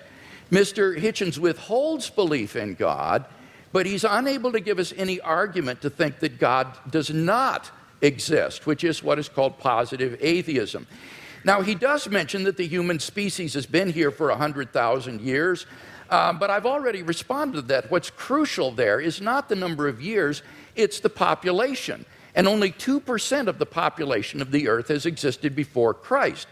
And during that time, God is not indifferent to the lot of those people. Rather, he is preparing humanity, preparing the world for the advent of Christ so that in the fullness of time, Christ would come into the world. And those people who lived apart from Christ, God cared for them as well and provided for them. The Bible says, ever since the creation of the world, God's invisible nature, namely his eternal power and deity, has been clearly perceived in the things that have been made. Paul says that from one man, God made every nation of men, that they should inhabit the whole earth. And he determined the times set for them and the exact places that they should live. He did this so that men would seek him and perhaps reach out for him and find him, for he is not far from each one of us, For in him we live and move and have our being. So that those who lived before Christ were covered by the death of Christ. They were covered by his atoning sacrifice. And God will judge them on the basis of the information that they had in their response to general revelation. Similarly, for those who haven't heard of the gospel yet today, they will be judged on the basis of the information that they do have and how they respond to that. And aren't you glad that you don't have to judge them? You can leave this up to the hands of a just and holy and merciful God who will judge people on the basis of how they respond to the revelation that they do have. So we've not heard any argument tonight that God does not exist. Now, by contrast, I've given 5 arguments to show that Christian theism is true. First, we saw the cosmological argument. Mr. Hitchens has not disagreed with either of the premises of this argument, and so we have good grounds for believing there's a personal creator of the universe. As for the teleological argument, again, he didn't respond to what I said in my last speech with respect to the fine-tuning being well established in science, and that the fact that we're going toward nothingness, as he puts it, is an atheistic assumption, not a Christian assumption, and therefore doesn't do anything to disprove design. Now, what about the moral argument? Here he says that you have to prove that people would behave better if they believed in God. That's not the argument. I hope that's clear to everyone. The argument is that without God as a transcendent foundation for moral values, we're simply lost in sociocultural relativism. Who are you to judge that the Nazi ethic was wrong? Who are you to judge that the ethic of ancient Hinduism was wrong? Who are you to judge that the Afrikaner apartheid is wrong? This is all just the result of sociocultural evolution, and there is no transcendent objective standard apart from God, and that's what God delivers for us. Now, Mr. Hitchens says, name one moral action that an unbeliever could not take. Well, that's trivially easy. If God exists, there are all kinds of moral duties that we have that the unbeliever could not recognize. At the panel discussion last week in Dallas, when Mr. Hitchens demanded that someone name such an action, a pastor on the panel immediately piped up, how about tithing? Well, leave it to a pastor to think of that, but clearly that's an action that only a believer would take. Even more fundamentally, what about the first and greatest commandment? You shall love the Lord your God with all your heart, with all your strength, with all your mind. That is an action that only a believer can take. No unbeliever can discharge even this most fundamental of moral duties. But in any case, all of this is beside the point with respect to the moral argument. The point is that on atheism, there are no moral obligations for anybody to fulfill. In nature, whatever is right, and Mr. Hitchens is unable to provide any sort of objective foundation for moral values. Massimo Pigliucci is a philosopher of biology. This is what he has to say. He says on atheism, there is no such thing as objective morality. Morality in human cultures has evolved, and what is moral for you might not be moral for the guy next door, and certainly is not moral for the guy across the ocean. And what makes you think that your personal morality is the one and everybody else is wrong? What we call homicide or rape, he said, is very, very common among different kinds of animals. Lions, for example, commit infanticide on a regular basis. Now, are these kinds of acts to be condoned? I don't even know what that means because the lion doesn't understand what morality is. Morality, he says, is an invention of human beings. It's just a convention that human beings have adopted to live together, but it has no objectivity. And that's what I offer Mr. Hitchens tonight, is a solid, transcendent foundation for the moral values that I think he so desperately wants to affirm. What about the resurrection of Jesus? Here he misunderstood N.T. Wright's argument. N.T. Wright's argument is not that the success of Christianity means that it's true. That would apply to Islam and Mormonism. Rather, N.T. Wright's argument is that the origin of the disciples' belief that God had raised Jesus from the dead is so un-Jewish, it is so uncharacteristic, that you have to explain what would bring them to adopt so radical a mutation of Jewish belief as belief in a dying Messiah and a rising Messiah. And he says the only thing he can think of that would explain this is the empty tomb and the postmortem appearances of Jesus. And that's why Wright concludes that these have a certainty that is comparable to the fall of Jerusalem in AD 70. So you've got to get the argument right if you're going to deal with it. And in fact, I think the only explanation of these facts is the one the disciples gave, that God raised Jesus from the dead. Finally, the immediate experience of God has remained untouched. God is real to me, and unless I'm delusional, I'm perfectly within my rational rights to believe in God on the basis of this experience, just as I believe in the reality of the external world or the reality of the past on the basis of my experience. So I think in sum we've got 5 good reasons for believing that Christianity is true, no reason to think atheism is true, and therefore I think Christianity is clearly the more rational worldview.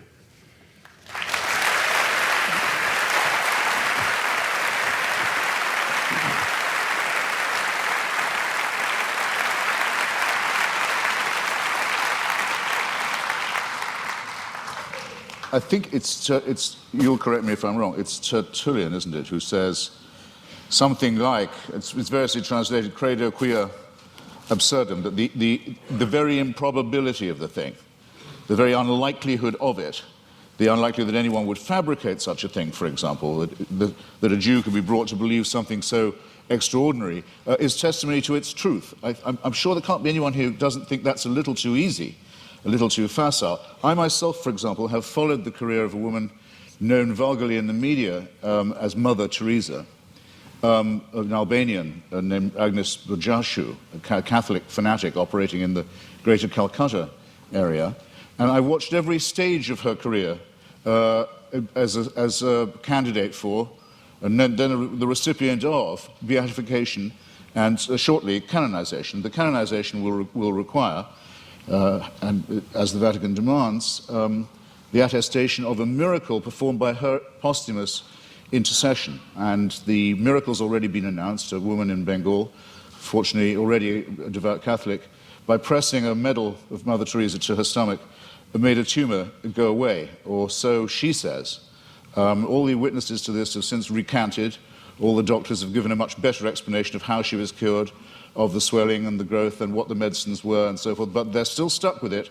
They have to go ahead with this process because, which will lead to countless untold suffering in India, because it will appear to license the bogus charlatanry of shaman medicine and intercessory medicine rather than the real thing. All of this will have to be gone through, this awful display, in the name of faith. And I just happen to have watched it at every stage, and I can tell you, it's depressingly easy to get a religious rumor started. You can count on an enormous amount of pre-existing credulity among illiterate, frightened, ill-educated populations. There isn't a literate, written down, properly attested witness of any real sort in the Gospels. It is, and you may as well admit it and stick to it because it's what you're good at.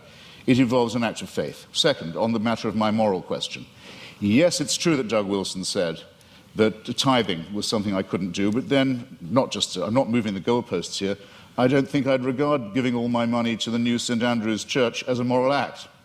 The only challenge that I've had so far that I really couldn't get out of, I should share it with you, was I was told, well, you couldn't do this. You couldn't say, Father, forgive them for they know not what they do. No, but nor could you, as people of faith. You wouldn't dare. It would be blasphemy for you to do it. There's only one person who can do that, even on your account. So with respect, ladies and gentlemen, I think both my challenges stand. It hasn't been shown that I couldn't be a moral person despite my unbelief, and it has certainly not been demonstrated that unbelief will guarantee you against, the belief will, I'll say it again, that unbelief will ensure you against wickedness. You mentioned things like apartheid and Nazism. Well, let me just run it by you. Partly this often comes up because people say, what about the crimes and wickednesses of the secular world? The apartheid system in South Africa was actually a creation of the Dutch Reformed Church.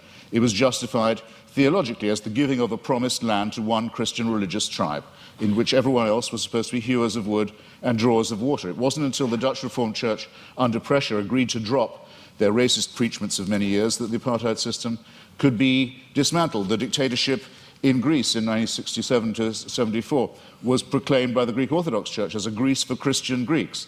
The Russian Orthodox Church at present, maybe this is one of the churches you don't recognize as Christian, I don't know, but has currently become the bodyguard of the Vladimir Putin dictatorship in Russia. They are now producing, the Russian Orthodox Church, actual icons with halos around them of Joseph Stalin for distribution to extreme Russian nationalists and chauvinists for whom the church has become the spiritual sword and buckler. In Nazi Germany, prayers were said every year on the Führer's birthday by order of the churches for his survival and well-being. The first concordat signed by Hitler and by Mussolini in both cases was with the Vatican. If you take out the word fascist from any account of the 1920s and 30s, any reputable historical account, and you insert the words Christian right wing or actually Catholic right wing, you don't have to change a word of the rest of the sentence. And the third member of the Axis, the Japanese Empire, was led by someone who actually claimed he was himself a god, and to whom everyone in Japan was a serf and had to admit his godhead and divinity. And it was said to all of them, where would we know without the emperor? How would we know what to do? How would we know what a right action was? Without him, there would be screwing in the streets. There would be chaos. No one would know their bearings. Without our God, we would be rudderless. Many Japanese people, in fact, it's pitiful to report, still actually believe that.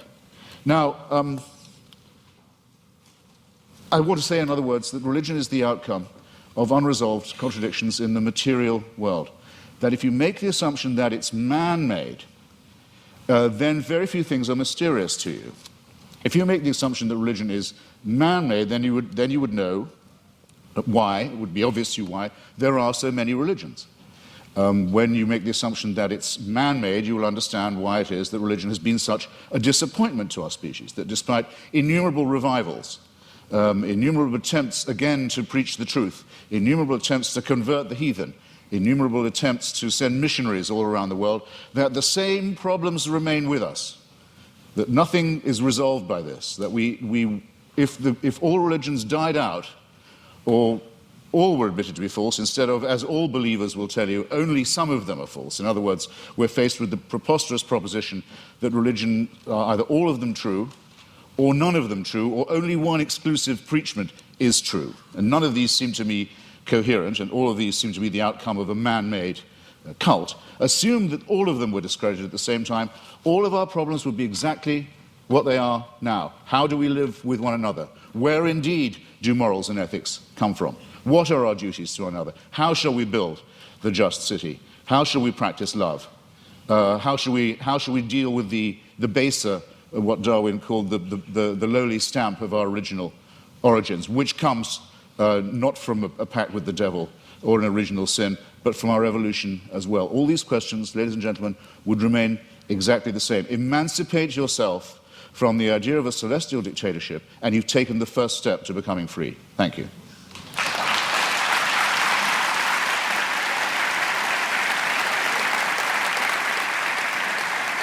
Dr. Craig, your closing argument, 5 minutes.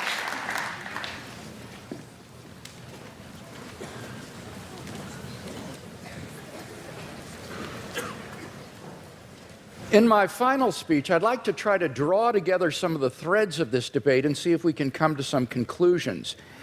First, have we seen any good arguments tonight to think that God does not exist? No, I don't think we have. We've heard attacks upon religion, Christianity impugned, God impugned, Mother Teresa impugned, but we haven't heard any arguments that God does not exist. Mr. Hitchens seems to fail to recognize that atheism is itself a worldview, and it claims alone to be true, and all the other religions of the world false. It is no more tolerant than Christianity with respect to these other views. He asserts that he alone has the true worldview, atheism. The only problem is he doesn't have any arguments for this worldview. He just asserts it. So it seems to me that if you're going to have a worldview and champion it tonight, you've got to come to a debate prepared to give some arguments, and we haven't heard any. He did have an argument about evolution, but when I explained that, it actually turned out to be supportive of theism. Evolution actually provides evidence for the existence of a designer of the universe. So we've not heard any good arguments to think that atheism is true. Now, I presented 5 reasons to think that theism is true. And this is what God, or the God hypothesis, does give you. He asks, what does it give us? It explains a broad range of human experience, philosophical, ethical, scientific, historical, experiential. I find the attraction of the God hypothesis is that it is so powerful in making sense of the way the world is. For example, the God hypothesis explains the origin of the universe. Mr. Hitchens has completely dropped this point in tonight's debate when we saw that, in fact, scientific and philosophical evidence points to a beginning of the universe out of nothing, and therefore to a transcendent personal creator of the cosmos. The teleological argument, the fine-tuning that is established in the initial conditions of the universe, not to speak of in the biological complexity that then ensued. And again, Mr. Hitchens has dropped that in the course of the debate tonight. So we have a creator and an intelligent designer of the cosmos. Thirdly, the moral argument. We saw that without God, there are no objective moral values. And here Mr. Hitchens has consistently distorted the argument. He's portrayed the argument as, how would we know moral values if we didn't believe in God? We don't need to believe in a tyrant in order to find moral values. Unbelief doesn't produce wickedness. That is all irrelevant. The point is that there is no foundation on a naturalistic worldview for the moral values and duties that we both want to affirm. And he agrees with that. This is what he says, and I quote. He says, our innate predisposition to both good and wicked behavior is precisely what one would expect to find of a recently evolved species that is half a chromosome away from chimpanzees, primate, and elephant, and even pig societies show considerable evidence of care for others, parent-child bonding, solidarity in the face of danger, and so on. As Darwin put it, any animal whatever endowed with well-marked social instincts would inevitably acquire a moral sense or conscience as soon as its intellectual powers had become as well developed as in man.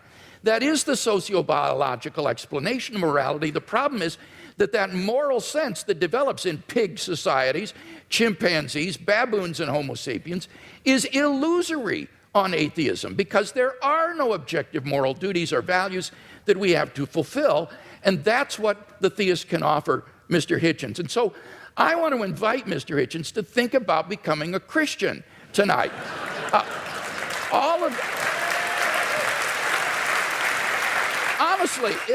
Honestly, if he is a man of goodwill who will follow the evidence where it leads, all of the evidence tonight has been on one side of the scale. And he wants to affirm objective moral values, so why not adopt theism? The resurrection of Jesus has gone unrefuted. The argument is not that it's too improbable to be false. The argument is that you need a historically sufficient explanation to explain why the disciples came to believe this. And there isn't one apart from the empty tomb and appearances. It's not a matter of rumor because the empty tomb was public knowledge in Jerusalem. It would be impossible for Christianity to flourish in Jerusalem in the face of an occupied tomb. Finally, the immediate experience of God. If there's anybody watching or listening to the debate tonight who hasn't found God in a personal, experiential way, then I want to invite you as well to think about becoming a Christian. I became a Christian as a junior in high school, and it changed my entire life. And I believe that if you'll look into it honestly with an open mind and an open heart, that it can change your life as well.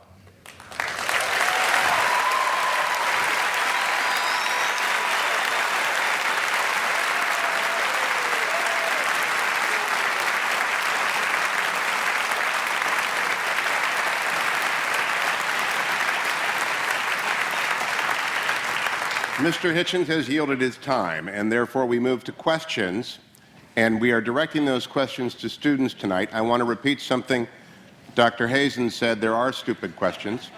I want to add to it, we are uninterested in your opinions, only your questions matter to us. I don't know where the microphone is. Can we hear the first question? Each participant will answer every question. Dr. Craig, Mr. Hitchens, thank you so much. It's been great listening to you both. My question is for Mr. Hitchens. Mr. Hitchens, in your book, God is Not Great, you say that, quote, there are 4 irreducible objections to religious faith, end quote. The third being that religious faith, quote, is both the result and the cause of dangerous sexual repression, end quote. So here's my question for you. Is it good that the Bible prohibits humans from having sex with animals? Or is that an example of dangerous sexual repression?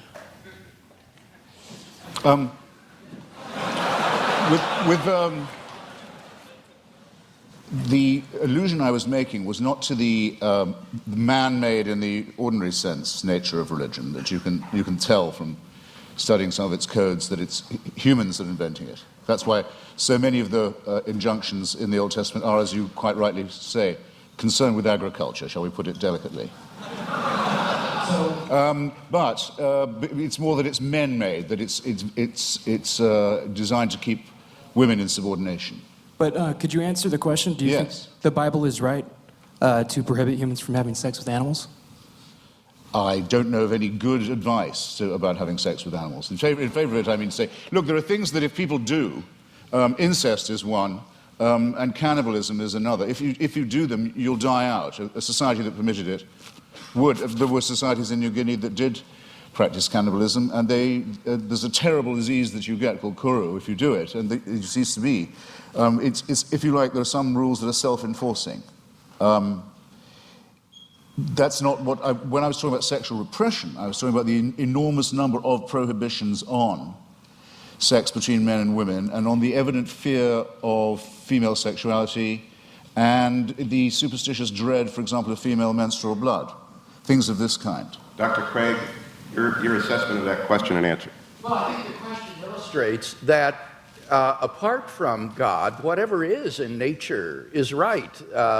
There is no thing barred in nature if there is no sort of objective moral code. So the question is a good one because it illustrates that here is a guideline for sexual expression that is very good for human beings and not something that's meant to be repressive or harmful to human beings. In fact, the studies I've seen says that religious people have more fun with sex than people who are not religious. And it's actually shows that they are more sexually satisfied in marriage and so forth. So I think the question makes a good point. I think I have to have another bite at this.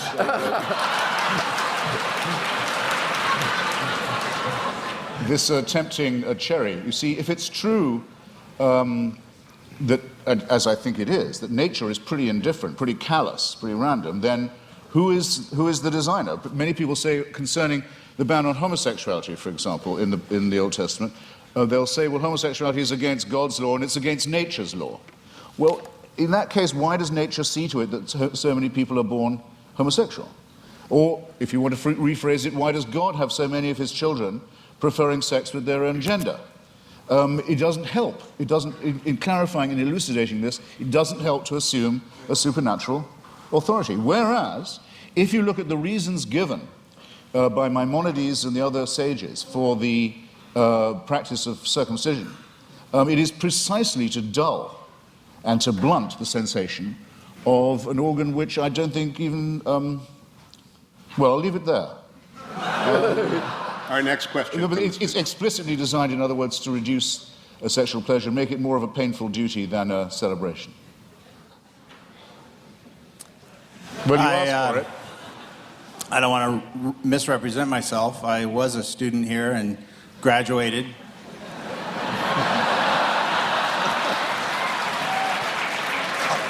Somewhat by the skin of my teeth, but Mr. Hitchens, you stated that some of your most strongly stated arguments are that the results of religion, violence, death, destruction, the motivation being religion, discredit those who would promote a belief in God.